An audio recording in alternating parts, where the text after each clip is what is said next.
Today I'm going to be talking about the Finlake Resort Spa, which is in Chudley in Devon. Recently stayed for a 2-night break, arriving on Friday, checking out on Sunday. So the review will be of the particular cabin that we stayed in, which is an Oakdale Comfort 4 because it sleeps 4 people. So straight off the bat you can see one of the main attractions, which is a very nice hot tub. So this easily accommodates 4 people. There was just the 2 of us here for the break, and when we got the welcome details I was a little bit disappointed to read that the hot tub might not quite be up to temp, which would have been disappointing had we just had the 2 evenings and not being able to use it for both of them, but I'm pleased to say that it was up to temperature when we arrived, and we made sure we got lots of use out of it. On the decking area there is basic but comfortable outdoor seating for 4. The deck wraps around 2 sides of the cabin. Unfortunately this particular cabin, so we stayed on Foxy's Walk, there was some tree cover around it, which meant that the deck didn't get full sun during the day, but it was still glorious weather and very relaxing to sit out and listen to the sounds of nature. Inside the cabin itself, it was very well equipped and very clean.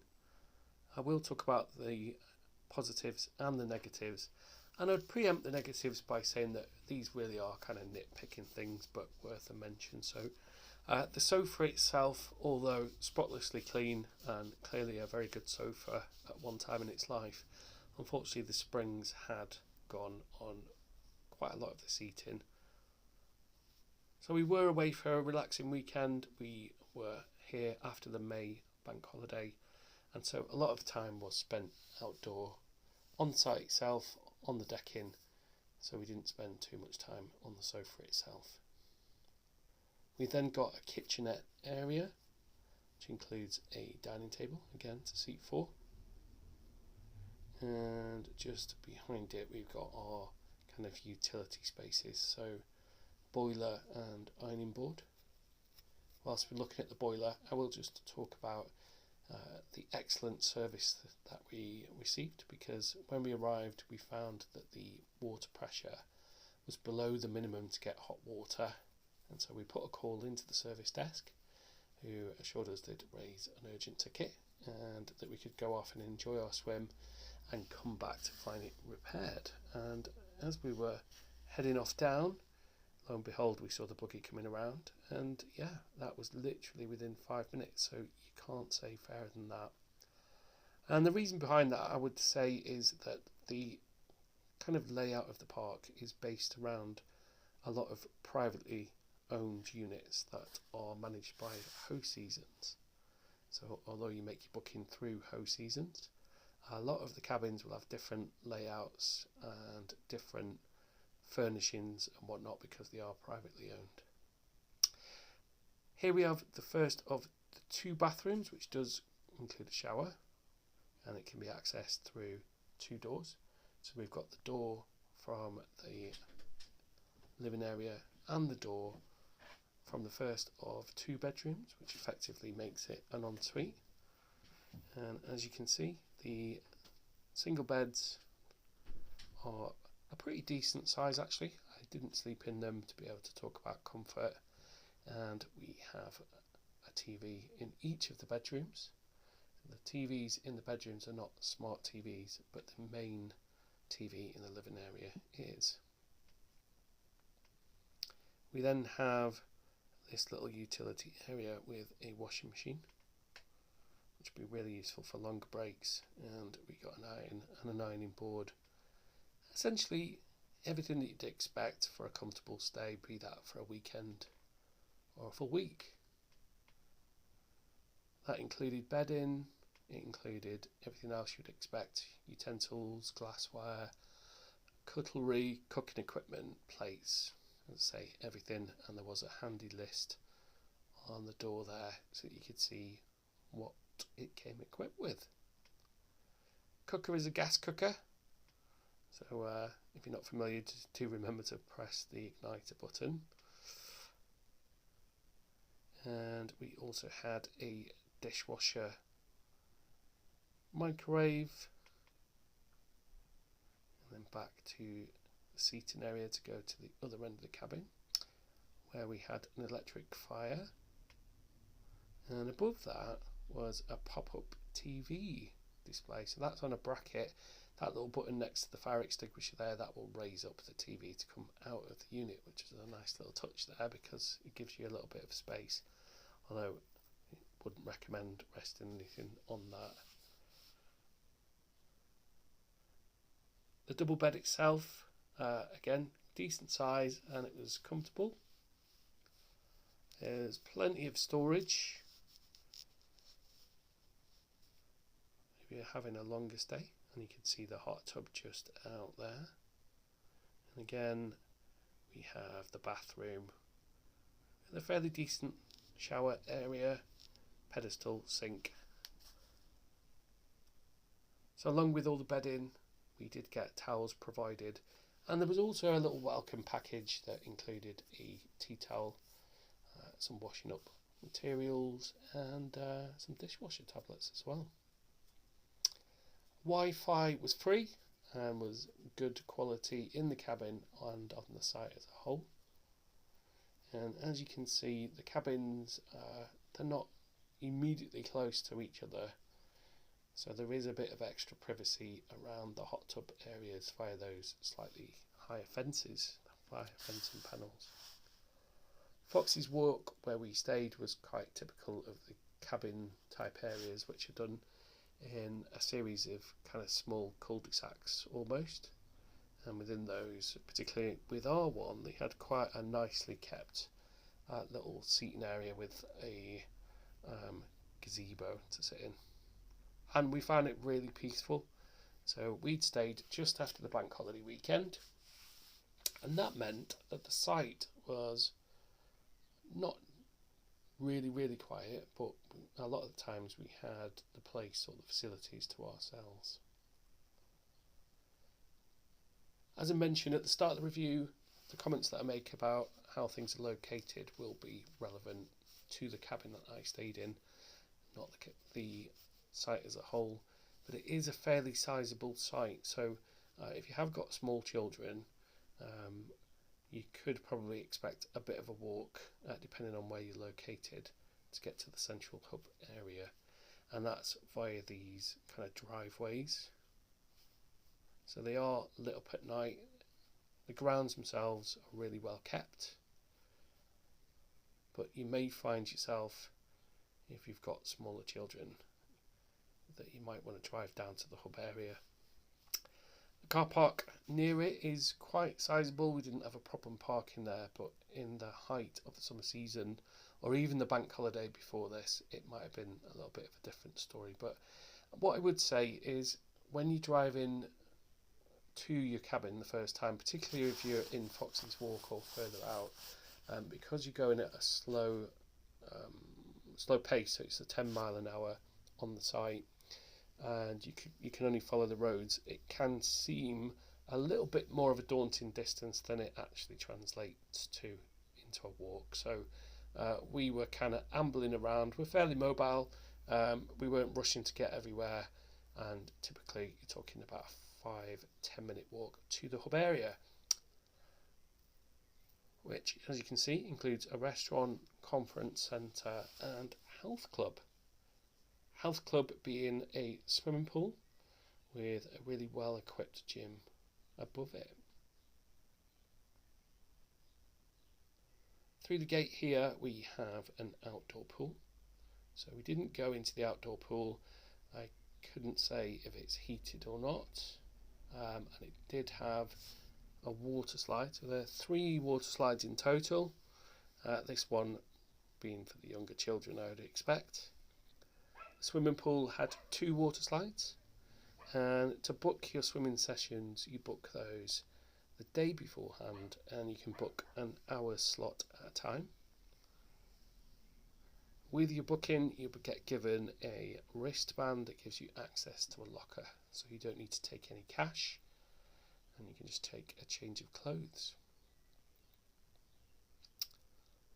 Then we have the spa section here. So I can't comment on the treatments or prices because we didn't have any. But it did look, as with most of the site, it looked really well maintained and finished. So as I understand it, speaking to some of the people on the site, this is a newer addition. So within the last kind of 5 years in particular, there's been quite a lot of development around the site itself, which is fairly sizable. And as I say, that's because it is largely made up of privately owned units. You just get a nice reflection of my good self there. So I tried to film inside the bar area, but it doesn't pick up very well on the camera. But essentially the bar area had a pool table, it's got a darts board outside, and a reasonably sized inside area which extended upstairs because that also then doubled up as a restaurant. In terms of restaurant prices and the menu on offer, we didn't actually eat in there. We did have a look at the menu and it looked like your kind of typical pub fare, so that it's going to appeal to a lot of people. Price wise, probably sits around slightly higher than your normal pub chains of food. And because this isn't a sponsored video, I can share a tip that we got given by a local, which was that approximately a 10-minute drive up the road was a pub called the 10 Tours, and they did a lovely carvery there, which I can comment on because I did go there, and yes, I did pile a plate high with food, and I did eat it. I also put some veggies on there for a change. Back to the video, and outside, throughout the hub area, we've got these kind of covered terraced areas, or covered with shaded umbrellas and picnic tables, I should say, which again were really clean. Everywhere just generally well kept. When you get onto the resort itself, it's quite a long winding driveway, and it looks like once upon a time it may have been some kind of golf course, I would expect. And then it seems that what they did is they built some chalets, which we'll have a little look at later on our walk around the site, which is almost like a little mini Swiss village, and it looks like then they've extended around the site to add various types of cabins. So you can see that the terraced area has a good look out over the outdoor pool, which I'm sure would be absolutely wonderful on a scorcher day, which we've been lucky to have a few of. And then we have the Den Activity Centre, which seemed to focus around arts and crafts, so pottery, painting and the like, to keep those children happy, because after all, it's in the UK, we can't always guarantee the sunshine, so we've got to have other things to keep people occupied. What won't be picked up in the video is a complete walk around of the site because of the size of it, but there are various play areas dotted around the park itself. You can see there sand art, make a bear, pottery painting. Not sure on prices, but again, I expect these are bookable activities for your little ones. We're not so little ones, but we did manage to get ourselves on the indoor water slides just before they close them. So there are adult only swimming sessions after 8 PM, which, as I say, you book those in our slots. We got there a little bit early, so we took advantage of having to go on the water slides and actually had the whole place to ourselves. Over there in the distance is a laundrette, so I expect, as I say, because they're privately owned, the cabins will have different kind of levels of furnishings and white goods in them. And then over to our left, we got another terrace area, making the most of the outdoor pool. And to our right, as we went past, that is the think they call it the hub actually. So that is essentially like a mini market where you can buy food. They do sell alcohol there, and if they're selling it for the RRP, it looked quite reasonably priced at about £6 for a 4-pack. And I mention that because the prices for the alcohol on site are a little bit on the steep side, in my humble opinion. I mean, it's all subjective, but when I saw my bank statement, I paid £7.90 for 1 pint, which I know it's not the most expensive pint in the world, and I wasn't there to drink all day, but it was a bit of a shock. So we did go to the bar in the evening. We didn't eat in the restaurant, but we did go to the hub area and we ordered some pizzas, which we ordered 2. They were, I think, just under £17 each, which seems excessive, but actually when the pizzas arrived, they were really large to the point where we probably could have had 1. So, as all true champions do, I ate cold pizza for my breakfast and lunch the following day to make sure that none of it went to waste. You'd be glad to know. So as we head down this way, to give you an idea of the size of the park via the park map, you probably saw the car park just to the right there, and behind that outdoor pool was the pool itself, the indoor pool, which is heated, and there's also an indoor kids splash area.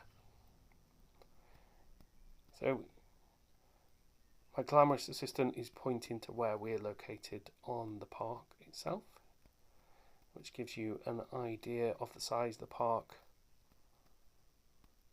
And the fishing lake is there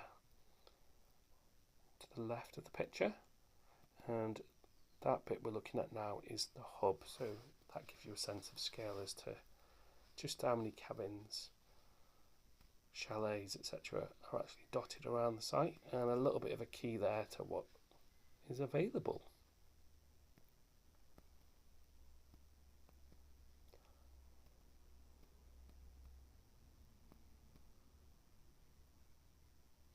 So there are definitely Centre Parcs vibes here, but thankfully not the price. I haven't stayed at Centre Parcs, but I have watched videos and had a look at when we're planning some of our stays. What I would say whilst talking about Centre Parcs is it does feel like Finlake missed a little bit of a trick in terms of bicycle hiring, perhaps even segways or something similar, because it is a fairly it's a fairly sizable site, and actually there were different areas to look around, so I haven't walked around the entirety of it, but I did capture some walkarounds for the videos, and I'm also going to upload just those walkthroughs without me yapping away in the background. I'll put some nice relaxing music over the top if that's your preference. I should at this point talk about the site access itself. So we booked this through Ho Seasons, who are managing the properties, these private properties, and a couple of hours, well, you will get a welcome email beforehand, but a couple of hours before your stay you'll be provided a code and prompted to download a Just-In app. Now the Just-In app, it can look a little bit overcomplicated when you get the instructions, but it's really user friendly. So essentially what you're going to do is you will download the app, you'll be prompted to put in a unique code that you provided, and that acts as your key. So your key is your phone app. There's a big green key icon on there that you press next to the lock, and that controls access to open up your cabin and also to lock it. If you're wondering whether you need to do that when you're inside the cabin to sleep at night, do not fear. No, you can just turn the handle for that and it will deadlock it for you. It does mean that you've got to take your phone everywhere with you, but these days people tend to do that anyway. And it was actually pretty user-friendly once you get the hang of it. As I mentioned, there's good Wi-Fi throughout the site. So you will get a guest Wi-Fi for your particular cabin, and then you'll get a site Wi-Fi certainly in the hub areas themselves. And you can see another outdoor area outside the sports bar here. And everywhere always looks better when the sun is shining, and that's no exception here. You can tell that it's been recently refurbed, and the landscaping and whatnot gives it a bit more of a quality feel. Depending on where you stay on the site, it's going to affect your experience. So as I say, the area where we were was a little bit more wooded, not as wooded as the chalet area, but that did mean that we didn't get full sun around the decking. These are, because I watched a video of it, 2 purpose-built properties that overlook the hub area, which I think were originally owned by the site, and then they placed them for sale. So these are also privately owned, and you can rent them. As you'd expect, that means that you get a bit more of a prime location. And in the background there, you could just make out what I believe were the original chalets. So it seems from the layout that what has kind of happened is that the chalets that look like a kind of mini Swiss village and are very centre parks has led to further development across the site as a whole, because rather than having to splash out on all the cabins, these are, I know I keep talking about this, privately owned, so that means that they don't have that outlay. I'm just having a little bit of a walk around the site just so you can get a feel for the different range of properties that you can rent. So we've gone from the 2 premium chalets to a bit more of a wooded, kind of gladed area. And we'll just have a little wander up to the more elevated positions. Again, just to give a little bit of a sense of scale of this particular section of the park. So you can probably see, I would say, about a third, about half from when we pan around here. Nowhere's particularly steep, it's all fairly accessible. And there is a bridle path around the resort as well, so you can book a horse riding session. We also saw that there was archery and some axe throwing, which we didn't turn our hand to, and yes, that pun is absolutely intended. So as you can see, the original kind of chalet areas, which these are the ones that I've seen on other YouTube videos, are more shaded, more in a kind of gladed area, but still look very nice. And I was thinking that they would look particularly nice in the winter time. If there was some snow on the ground, they would look fantastic. And then finally, over in this section, they had some very nice glamping pods, essentially. So more of the kind of 4-berth cabins, and then you can probably see those kind of organic shapes of the glamping pods, which I did manage to get a sneaky peek out without poking my video into people's privacy, or my camera into people's privacy. So I do tend to try and film these earlier in the morning, just to avoid sticking a camera in people's faces, but try and give a view of what you're spending your hard-earned money on.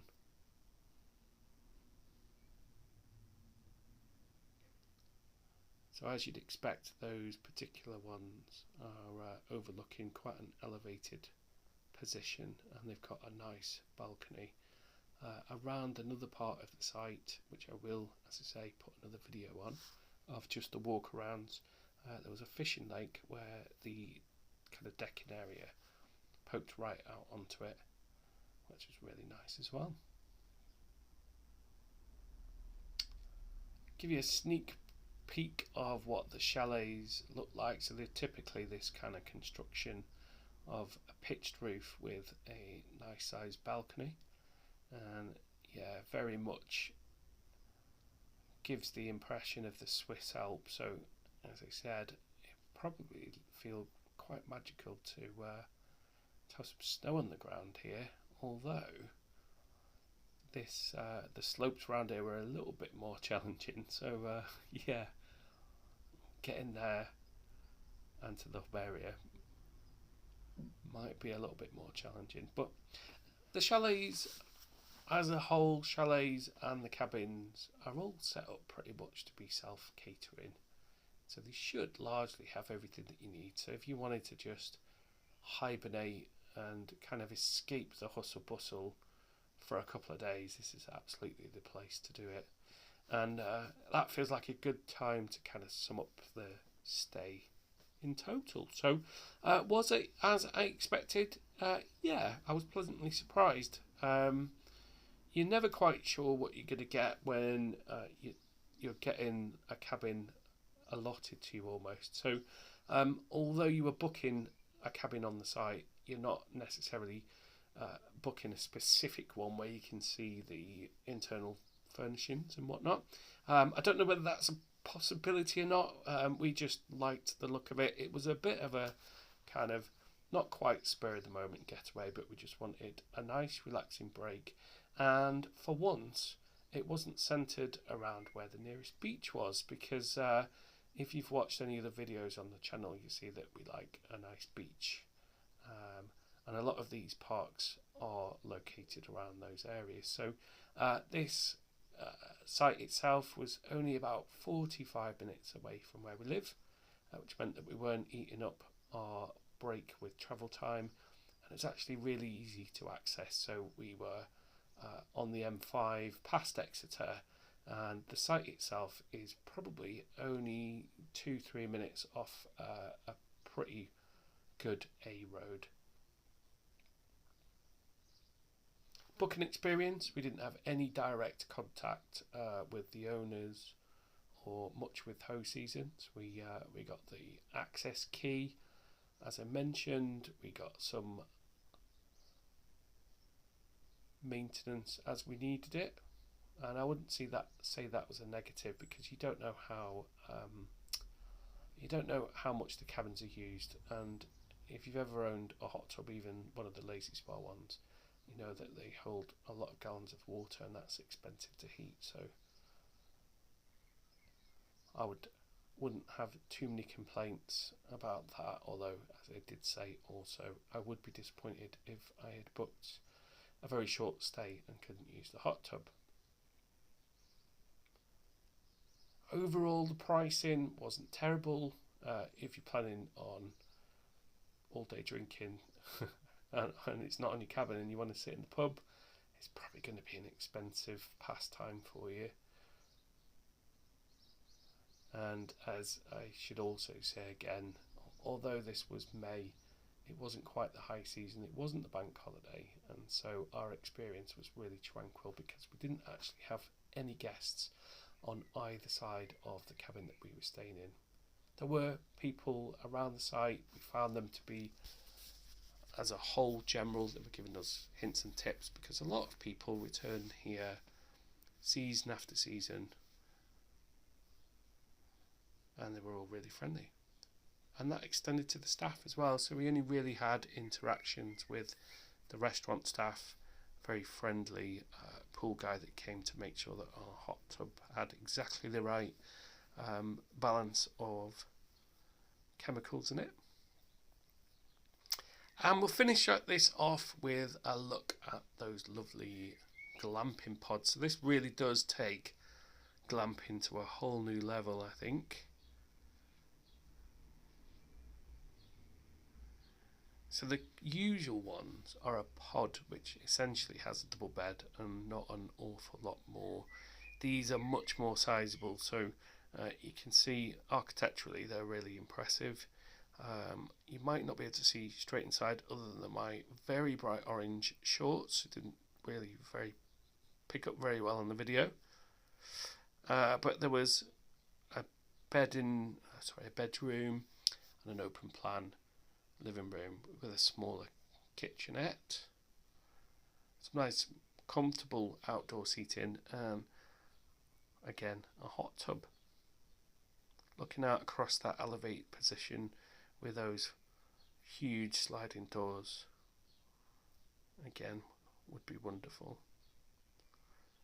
Okay, so the video as a whole ended up being half an hour because of some of those walk rounds. I hope you've enjoyed it. I hope you found it informative, and look out for some more videos. I took a lot of footage over this day, and so I'll edit them in various formats. So there's hopefully something that appeals to you and helps you if you make a decision whether you want to stay at the Finlake Resort and Spa. If you can subscribe to the channel, that would help me out more than you know. It's free. It only takes a second. And if you've got any comments, anything that you'd like to know about the site that I could possibly answer for you, I will do my absolute best. I will read and respond to all comments. And thank you very much for watching if you stuck all the way to the end of the video. Hopefully we'll have some more weekend breaks where I'll continue to capture some footage and give my honest opinions on them.